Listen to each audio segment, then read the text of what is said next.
मनुष्य का जीवन हार और जीत, विजय और पराजय, सफलता और असफलता के मध्य झूलता रहता है।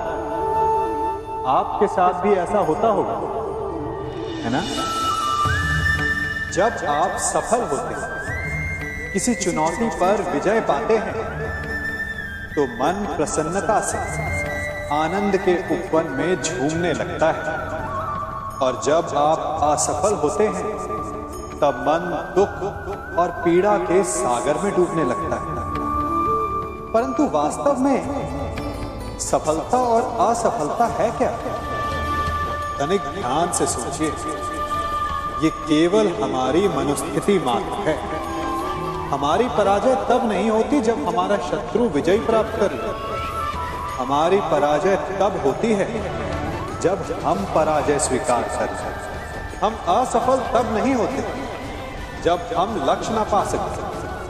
हम असफल तब होते हैं जब हम प्रयास करना बंद कर दें। इसलिए प्रयास करते रहें और हार ना मानें, क्योंकि जिस दिन आप हार स्वीकारना बंद कर देंगे, जीत आपके चरणों में होगी।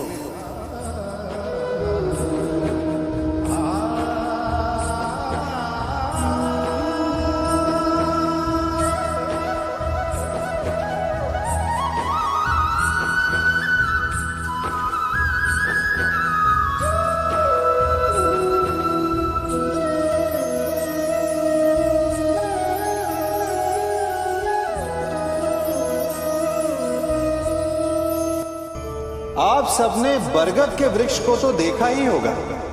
क्या आपको ज्ञात है, बरगद के वृक्ष के बीज का आकार राई से भी छोटा होता है। परंतु बरगद का वृक्ष संसार के महाकाय वृक्षों में जाना जाता है। जब उसका जन्म होता है, तब उसमें वो जटाएं, वो शाखाएं नहीं होती, परंतु जैसे जैसे उसका विस्तार होता है, जैसे जैसे वो अधिक शाखाओं का भार उठाता है, अधिक पत्तियों का सृजन करता है, वैसे वैसे उसकी शाखाएं जटाएं बनकर जड़ तक पहुंचती और इस वृक्ष को सहारा देती है। ये जीवन का बहुत महत्वपूर्ण पथ है। बिना लोभ लालच शुभ कार्य करें, अन्य लोगों की सहायता करें। धीरे धीरे आपने जिनकी सहायता की, वो आपके सहायक बनते जाएंगे, आपकी जड़ों को और बलशाली बनाएंगे, आयु, मान और आकार बढ़ाएंगे। सहजीवन, सहायता और निष्काम कर्म आपको मृत्यु के पश्चात भी मरने नहीं देगा, आपको अमर रखेगा। हमारा शरीर प्रकृति का एक महान आविष्कार है। इससे जटिल संरचना संसार में और कोई नहीं। हमारा शरीर जितना जटिल है, यदि इसे ठीक से जाना जाए, तो इससे अधिक सरल ज्ञान देने वाला और कोई नहीं। हमारे शरीर में पंच इंद्रियां होती हैं, जो हमें भाव, गुण और वस्तुओं का बोध कराती हैं। हमारे पास आंखें, नाक, स्पर्श के लिए त्वचा, कान और जीभा है। सबका भिन्न भिन्न कार्य है। आंखों से देखना, कानों से सुनना, नथनों से श्वास लेना, त्वचा से स्पर्श करना और जीभा से स्वाद लेना। परंतु क्या आपने कभी सोचा कि प्रकृति ने हमें 2 आंखें दी, 2 नथने दी, 2 कान दी, स्पर्श के लिए ये पूरा शरीर दी, परंतु जीवा केवल 1 दी? ऐसा क्यों? क्योंकि प्रकृति चाहती है कि हम देखें अधिक, सुने अधिक और ज्ञान अधिक अर्जित करें, बोले कम। क्योंकि अधिक वाचार नाश को निमंत्रण देता है। स्मरण रखिएगा।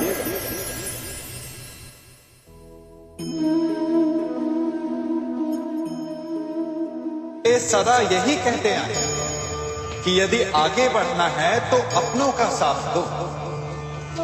सत्य कहते हैं, अपनों का साथ देना ही चाहिए। परंतु साथ देने से पूर्व ये अवश्य पहचान लेना चाहिए कि अपने हैं कौन। क्या अपने वही होते हैं जिनके साथ हमारा रक्त संबंध होता है, या अपने मित्र? अपने वो होते हैं जो हमें सत्कार्य के लिए प्रेरित करते, हमें आगे बढ़ाएं, हमारा साथ देते, और वो जिनका साथ देने से समाज का नाश, धर्म की हानि, वो सगे हो करके भी सगे नहीं होते। इसलिए जब अपनों की परिभाषा का चुनाव करें तो उन्हें अपना माने जो आपका साथ दे, उन्हें नहीं जो हमें अज्ञान के मार्ग पर ले जाए।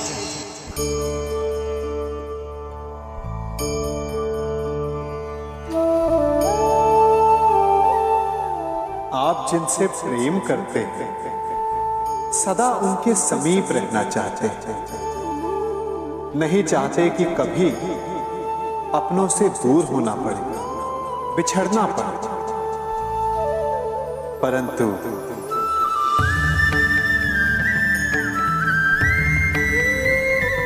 एक समय के पश्चात अपनों से दूर हो जाना उन्नति के लिए आवश्यक है। आप माता पिता हैं।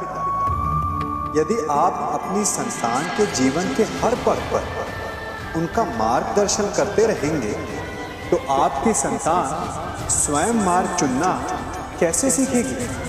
मार्ग के कांटों से स्वयं को बचाना कैसे सीखेगी? इसीलिए एक समय के पश्चात अपनों से बनाई गई दूरी सदा लाभदायक रहती है। आज मैं आप सबको एक कथा सुनाता हूं। एक दिन प्रातः एक व्यापारी अपने घर से निकले। घर से निकलते ही एक बिल्ली ने उस व्यापारी का मार्ग काट दिया। व्यापारी घबरा गया, वो फिर से घर लौट गया और शुभ घड़ी की प्रतीक्षा करने लगा। और जब वो पुनः अपने घर से निकला तब वो वाहन जा चुका था जिससे राजा तक पहुंचकर उसे भेंट देनी थी। राजा को भेंट नहीं मिली। राजा क्रोधित हो गया। राजा ने उस व्यापारी का व्यापार बंद करवा दिया। इस कारण व्यापारी क्रोधित होकर घर पर अपनी पत्नी से लड़ बैठा। पत्नी अपने बच्चों समेत मैके वापस चली गई और उस व्यापारी के जीवन में यदि कुछ रह गया था तो केवल अंधकार। और इन सब का कारण वो उस बिल्ली को मानता रहा जिसने उसका मार्ग काटा था। ऐसा ही एक दूसरा व्यापारी राजा को भेंट देने निकला और उस व्यापारी का मार्ग भी एक बिल्ली ने काट दिया। वो व्यापारी तनिक घबराया, परंतु उसने आगे बढ़ना अधिक उचित समझा। राजा तक वो समय पर पहुंचा। उसने राजा को भेंट की। राजा प्रसन्न हुआ और राजा ने व्यापारी को अपना व्यापार बढ़ाने की अनुमति दी, स्वर्ण आभूषण दी। जब व्यापारी घर पर पहुंचा तो पत्नी को आभूषण और अपने बच्चों को देने के लिए वस्त्र थे उसके पास। हर ओर प्रसन्नता थी। समझ रहे हैं ना? दोनों के साथ एक ही प्रकार की घटना हुई, परंतु दोनों की प्रतिक्रिया भिन्न थी। ऐसा ही हमारा जीवन भी है। हमारे जीवन में प्रारब्ध का अपना स्थान है, परंतु उससे कई अधिक महत्वपूर्ण हमारी प्रतिक्रिया, हमारे सोच का प्रभाव है। क्योंकि यही हमारे जीवन को आकार देते हैं। इसलिए अपनी सोच को सकारात्मक रखिए। आपका जीवन सदैव आनंदमय।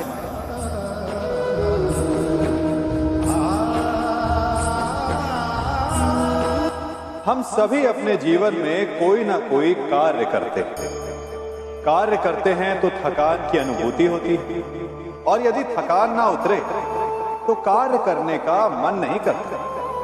हम आशा करते हैं कि कदाचित एक दिन में 24 के स्थान पर 26 घंटे होते तो आराम करने के लिए हमें और अधिक समय मिल जाता। हमें ऐसा अनुभव होता है कि हम बहुत अधिक कार्य कर रहे हैं, है ना? परंतु क्या आपने कभी सोचा कि जो लोग संसार में सफल हैं, उनके पास भी सफल होने के लिए दिन में केवल 24 घंटे थे। तो फिर वो सफल क्यों? इसका एक छोटा सा रहस्य है। वो कार्य चुनते हैं जो उन्हें प्रिय, जिसे करने में उन्हें आनंद आता है। उन्हें लगता ही नहीं कि वो कार्य कर रहे हैं, उन्हें लगता है कि वो प्रतिपल आनंद मना रहे हैं। और जब आप आनंद मनाते हैं तो थकान कैसे? इसलिए यदि आप जीवन में कोई भी कार्य करें तो वो आपके मन को भाना चाहिए, या जो कार्य आप कर रहे हैं उसे अपने मन को भा दें। सफलता आपको मिलेगी। कभी सोचा है हमारा जीवन भी उस रेत की घड़ी की भांति है? जो रेत नीचे गिर चुकी है वो हमारा अतीत, जो अब भी ऊपर है वो हमारा आने वाला भविष्य, और वर्तमान ये संकुचित स्थल है जहां से धीरे धीरे करके रेत गिर रही है। अर्थात हमारे पास जीने के लिए यही एक क्षण है। उसका उपयोग कैसे करना है ये हम पर निर्भर करता है। जो बीत गया उसका दुख मनाना है, या जो भविष्य में होने वाला है उसकी प्रतीक्षा में क्रोध करना है। सब कुछ करने के लिए यही एक क्षण है। प्रसन्न रहना है तो उसके लिए भी यही एक पल है। प्रतीक्षा करते रहोगे तो ये पल भी भूतकाल में बदल जाएगा।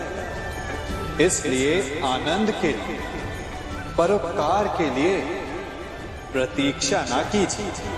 आपके पास जो पल है उनका भरपूर सदुपयोग कीजिए, क्योंकि इस घड़ी को पलटकर आप फिर से समय अवश्य गिन सकते हैं, परंतु अपना बीता हुआ समय आप वापस नहीं लौटा पाएंगे।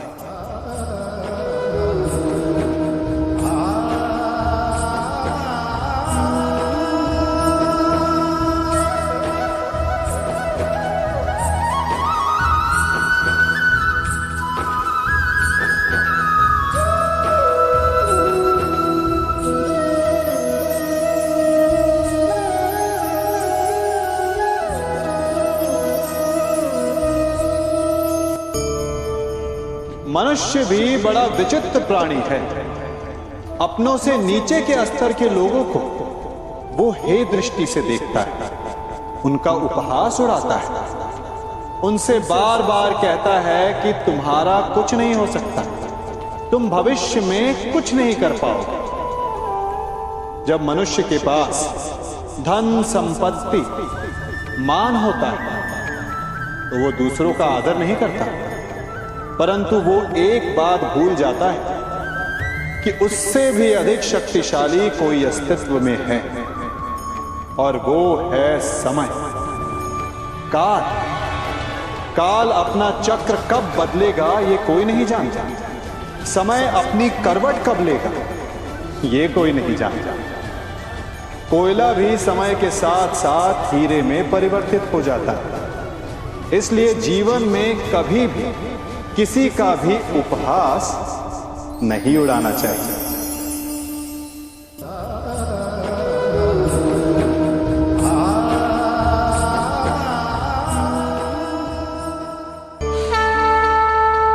गर्व, अभिमान और अहंकार, ये तीनों सुनने में एक जैसे लगते हैं, परंतु तीनों का अर्थ भिन्न होता है और परिणाम है। तीनों का आरंभ प्रेम से होता है। स्वयं से प्रेम, परिश्रम हमारे मन में गर्व को जन्म देता है, और सफलता अभिमान जगाती है। यहां तक ठीक है, परंतु जब ये भावना अहंकार बन जाती है तब वो समस्या बन जाती है, क्योंकि सबसे बुरा अंत अहंकारी का ही होता है। परंतु मनुष्य के लिए पहेली यही है कि पहचाना कैसे जाए कि अहंकार जग गया है और उसका दमन आवश्यक है। इसका उत्तर मैं नहीं, आपका मन देगा। जब तक आप स्वयं से प्रसन्न हैं, जब तक आप सबसे ऊंचा उठने का प्रयास कर रहे हैं, तब तक ठीक है। परंतु जब आपके मन में दूसरों को नीचा समझने का भाव आ जाए तो सावधान हो जाइए, क्योंकि यही अहंकार है जो वास्तव में आपको हीन कर रहा है।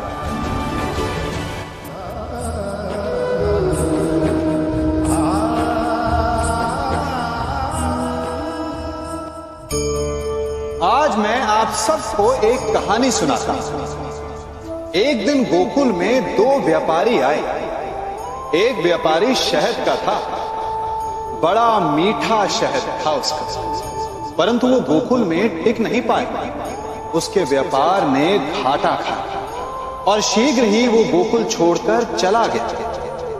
और दूसरा व्यापारी मिर्च का था। पहले दिन वो एक पोटली लाया और दूसरे ही दिन वो पूरी बैलगाड़ी भरकर लाया और धीरे धीरे पूरी मथुरा में उसकी धाक जम गई। मुझे बड़ा आश्चर्य हुआ, तो मैंने बाबा से पूछा कि ऐसा क्यों कि एक मीठे शहद का व्यापारी कंगाल हो गया और एक मिर्च का व्यापारी धीरे धीरे नगर सेठ बन गया। बाबा मुस्कुराए और उन्होंने कहा कि मीठी बोली बोलने वाले की तीखी मिर्च भी बिक जाती है और जो कड़वी बोली बोलता है उसका मीठा शहद भी नहीं बिकता। वाह वाह, कितने उत्तम विचार हैं उनके, और उचित ही है। मनुष्य अपने जीवन में सदैव अपने वचनों से उठता है और अपने वचनों से ही गिरता है। इसलिए अपने जीवन में सदैव मीठी बोली बोलने का प्रयास कीजिए, आपका जीवन सरल हो जाएगा। मनुष्य की सबसे बड़ी दुर्बलता क्या होती है? सोचिए। धन, प्रेम, अहंकार। मनुष्य की सबसे बड़ी दुर्बलता होती है उसके रहस्य।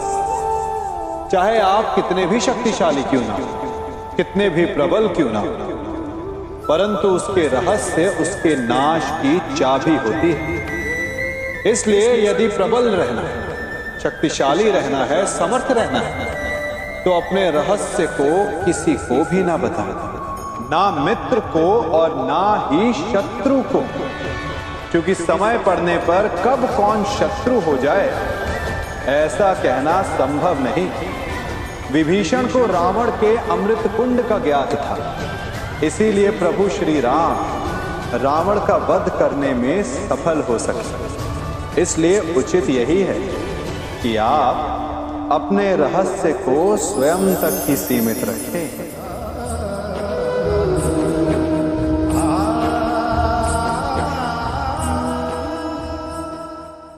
युवा अवस्था भी हमारे जीवन का कितना सुंदर काल होता है ना। बाहों में बल, मन में कुछ बड़ा कर जाने की चाह, आंखों में भविष्य के सुंदर और कोमल सपने। और इसी अवस्था में मनुष्य के भीतर पनपता है प्रेम। किसी को देखकर उस पर मन मोहित हो जाता है और फिर मनुष्य अपना सब कुछ उस पर न्यौछावर कर देना चाहता है। फिर प्रेम की परिणति होती है विवाह में। क्यों? सबको अपने खट्टे मीठे संस्मरण स्मरण हुआ है ना। परंतु यहीं से अधिकतर माता पिता और संतान के मध्य विचारों का विरोध प्रारंभ हो जाता है। संतान को लगता है कि उसका चुना जीवन साथी ही उसके लिए उपयुक्त है, और माता पिता को लगता है कि संतान अनजाने में भूल कर रही है। संतान का तर्क होता है कि उसे विवाह किससे करना है, ये उसका अधिकार है, और माता पिता का तर्क ये होता है कि अब भी जीवन साथी चुनने की समझ संतान में है ही नहीं। तो इस अवरोध को काटा कैसे जाए, उचित निर्णय कैसे लिया जाए? इसका एक ही मार्ग है, अपने उत्तरदायित्व का भान और अपनों से बड़ों के मापदंडों का भान। विवाह करने से पूर्व यह जान लेना आवश्यक है कि विवाह केवल अपने प्रेम को पाने का मार्ग नहीं, अपितु विवाह से जीवन का एक नया द्वार भी खुलता है, और हर नए जीवन के साथ नए उत्तरदायित्व भी होते हैं। और यदि इन उत्तरदायित्वों को समझकर निर्णय लिया जाए तो विश्वास कीजिए, आपका दाम्पत्य जीवन आनंद से भरा रहेगा, और आपको कभी यह पछतावा नहीं होगा कि आपने कोई अनुचित निर्णय लिया।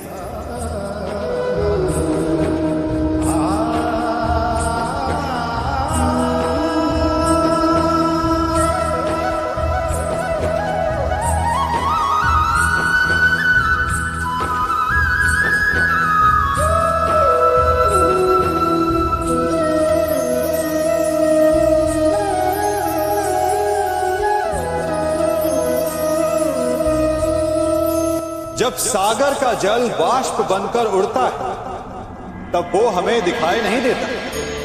मेघ उस जल को अपने भीतर छिपा लेते हैं, लंबी यात्रा करते हैं, प्रयास करते हैं कि वो जल सदा उनके भीतर छिपा रहे, परंतु जब वायु का वेग उन्हें उड़ाकर किसी पर्वत से ले जाकर के टकरा देता है तब उन मेघों को बरसना ही पड़ता है, क्योंकि यही नियति, यही प्रकृति, क्योंकि जल को सागर में जाकर मिलना ही। ठीक ऐसा ही हमारे साथ भी होता है। हम सत्य अपने मन के मेघों में चाहे जितना छिपाने का प्रयास कर लें, परंतु समय की आंधी उसे वास्तविकता के पर्वत से ले जाकर के टकराकर हमारे समक्ष ले ही आती है। जिस भय के कारण आप सत्य को सामने नहीं लेकर आना चाहते, एक दिन वही भय हमारे समक्ष आकर खड़ा हो जाता है, और फिर हम लाचार हो जाते हैं, क्योंकि हमने उस भय का सामना करने की तैयारी नहीं की होती। इसलिए सत्य से भागे नहीं, उसे छिपाए भी नहीं, उसे स्वीकार करें, भविष्य की बड़ी विपत्ति से बच जाएंगे।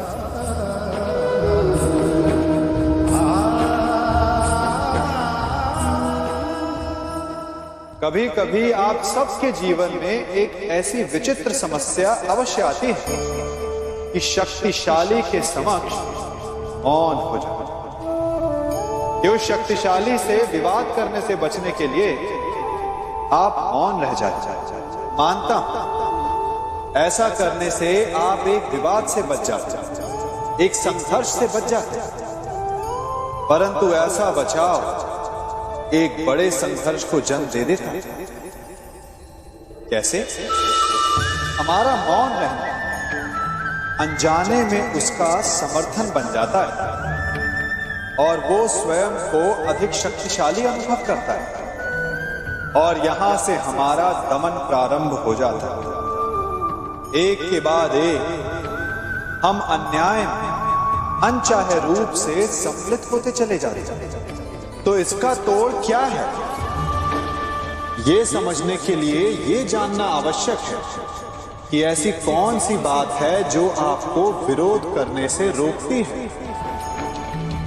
ये सामने वाले की शक्ति नहीं जो आपको रोकती, ये आपके भीतर छिपा भय है जो आपको रोकता है। हाँ, कभी कभी भय आपकी सुरक्षा अवश्य कर सकता है, परंतु साथ साथ ये भी जानना आवश्यक है कि ये भय ही है जो आपको मौन भी रखता है। इसलिए अपने मन से भय को निकालिए और खुलकर अनीति का, अन्याय का विरोध कीजिए और फिर देखिएगा आपका मन कितना मुक्त, कितना हल्का अनुभव करेगा।